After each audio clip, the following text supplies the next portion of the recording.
नमस्कार साथियों, welcome to नाम नॉलेज हब। कैसे हैं आप लोग? आशा करते हैं अच्छे होंगे और आप सभी की तैयारी शानदार तरीके से चल रही होगी। तो साथियों, आज के इस वीडियो में हम लोग अगस्त माह के जितने भी बिहार से संबंधित करंट अफेयर हैं उसकी चर्चा करेंगे। इससे पहले जुलाई माह के जितने भी करंट अफेयर हैं उसे कंप्लीट करा दिया गया है। आपने उसे नहीं देखा है तो जाकर जरूर देख ले। एक एक क्वेश्चन आपके एग्जाम पॉइंट ऑफ व्यू से काफ़ी महत्वपूर्ण है। तो चलिए हम लोग बिना किसी देरी के 10 से 12 मिनट में इसे कंप्लीट करते हैं।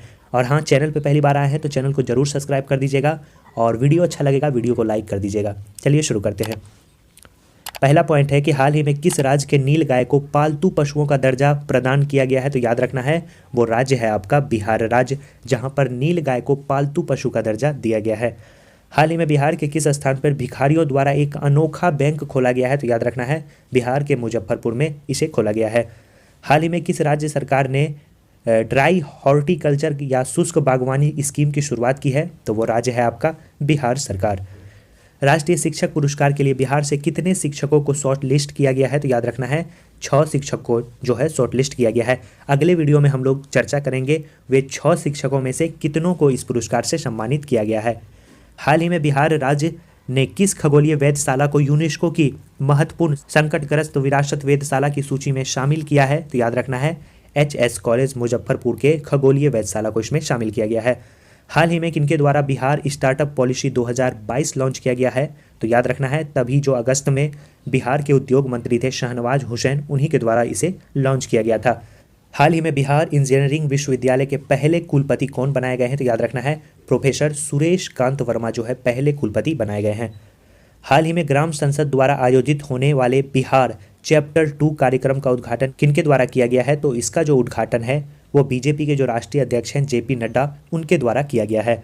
हाल ही में बिहार के ऊर्जा मंत्री विजेंद्र प्रसाद यादव की घोषणा के अनुसार बक्सर के चौसा थर्मल पावर प्लांट में किस वर्ष से 1300 मेगावाट बिजली का उत्पादन शुरू होगा? तो याद रखना है 2023, यानी इसी साल से जो है इसकी शुरुआत की जाएगी। बिहार के कितने जिलों में मौजूद 100 हेक्टेयर से बड़े वेटलैंड को पर्यटन स्थल के रूप में विकसित किया जाएगा? तो याद रखना है 11। हाल ही में दरभंगा बिहार के अमिताभ चौधरी का निधन हो गया है, वे कौन थे? तो याद रखना है वो BCCI के पूर्व सचिव भी रह चुके हैं एवं झारखंड राज्य क्रिकेट संघ के पूर्व अध्यक्ष भी रह चुके हैं। अमिताभ चौधरी दरभंगा से संबंध रखते हैं, जिनका हाल ही में यानी अगस्त के माह में निधन हो गया है। बिहार के नए सरकार के गठन के बाद नया शिक्षा मंत्री कौन बना है? तो याद रखना है वो बने हैं श्री चंद्रशेखर। हाल ही में काफ़ी चर्चा में भी रहे हैं रामचरितमानस के विवाद को लेकर। तो याद रखना है कि बिहार के वर्तमान में जो शिक्षा मंत्री हैं वो श्री चंद्रशेखर हैं। 76वें स्वतंत्रता दिवस के अवसर पर गांधी मैदान में निकाली गई कुल 9 झांकियों में से किस विभाग की झांकी को पहला स्थान मिला है? अच्छा क्वेश्चन है, पूछा जा सकता है। तो याद रखना है कृषि विभाग की झांकी को पहला स्थान मिला है। बात करें दूसरे स्थान पे कौन झांकी रहा है, तो अग्निशामक विभाग की झांकी रही है और तीसरे स्थान पे शिक्षा परियोजना की झांकी रही है। हाल ही में किस नवनियुक्त बिहार के राजस्व मंत्री ने भूमिहीनों को 5 डिसमिल जमीन देने की घोषणा की है? तो याद रखना है आलोक कुमार मेहता ने। किसने? आलोक कुमार मेहता ने घोषणा की है। पॉइंट है अगला कि वर्ष 2022 के केंद्रीय गृह मंत्रालय जांच उत्कृष्टता पदक के लिए चयनित पुलिसकर्मियों की सूची में बिहार के कितने कर्मी अधिकारी शामिल हैं? तो याद रखना है इसमें बिहार के 7 अधिकारी जो है शामिल हैं। 17 अगस्त को माउंटेन मैन जो आपके कहे जाते हैं दशरथ मांझी, उनकी 15वीं तिथि मनाई गई। वे कहाँ के निवासी थे? तो याद रखना है उनका संबंध बिहार के गए जिले से था। हाल ही में बिहार के नए उद्योग मंत्री कौन बने हैं? तो समीर कुमार महासेठ बने हैं। हाल ही में बिहार की किस राजनीतिक दल को मणिपुर में राज्य पार्टी का दर्जा मिला है? तो याद रखना है जदयू को।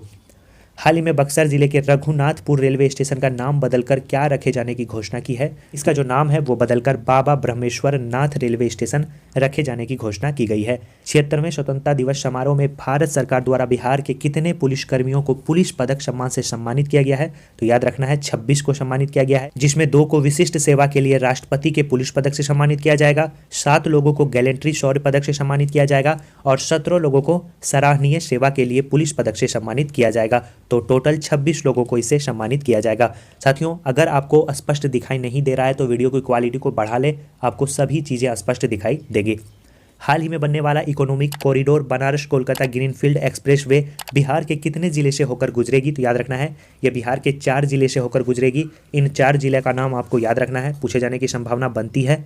ऐसे भी पूछा जा सकता है कि कहाँ से नहीं गुजरती है, तो ये 4 जगहों से गुजरती है, जिसमें कैमूर, रोहतास, औरंगाबाद और गया शामिल है। हाल ही में सड़क परिवहन और राजमार्ग मंत्रालय ने देश भर में एनएच की मॉनिटरिंग सैटेलाइट से करने का फैसला लिया है। इसमें बिहार की कितनी योजनाओं को शामिल किया गया है, तो याद रखना है बिहार की 51 योजनाएं इसमें शामिल है। भागलपुर के विक्रमशिला सेतु के समानांतर बनने वाले पुल के लिए कितने करोड़ रुपए के टेंडर को मंजूरी दी गई है, तो याद रखना है 995 करोड़ रुपए के टेंडर को मंजूरी दी गई है। और इसका जो मॉनिटरिंग है वो आपको पता होना चाहिए कि गति शक्ति पोर्टल के माध्यम से जो है इसकी निगरानी की जाएगी। हाल ही में राष्ट्रीय बाघ संरक्षण प्राधिकरण द्वारा जारी रिपोर्ट के अनुसार 2012 से लेकर 2022 तक बिहार में कितने बाघों की मृत्यु हुई है, तो याद रखना है बिहार में 17 बाघों की मृत्यु हुई है। बात करें सर्वाधिक कहाँ हुई है, मध्य प्रदेश में 270 जो है बाघों की मृत्यु हुई है। नेक्स्ट है, हाल ही में किस राज्य सरकार ने राज्य में पुनः सास बहू बेटी अभियान को गति देने का फैसला लिया है, तो याद रखना है वो राज्य है अपना बिहार राज्य। हाल ही में किस राज्य सरकार ने राज्य के सरकारी विद्यालयों में गुणवत्तापूर्ण पढ़ाई सुनिश्चित करने के लिए रोड मैप तैयार करने का निर्णय लिया है, तो याद रखना है वो राज्य है आपका बिहार राज्य। बिहार विधानसभा के नए अध्यक्ष कौन बने हैं, तो याद रखना है बिहार विधानसभा के जो नए अध्यक्ष बने हैं वो बने हैं अवध बिहारी चौधरी। याद रखना है कौन बने हैं, अवध बिहारी चौधरी। और बिहार लोक सेवा आयोग के नए चेयरमैन जिसका आप एग्जाम देने जाएंगे उसके जो चेयरमैन हैं वो हैं अतुल प्रसाद। और इससे पहले कौन थे, तो R.K. नारायण इससे पहले थे। अभी वर्तमान में अतुल प्रसाद BPSC के चेयरमैन हैं।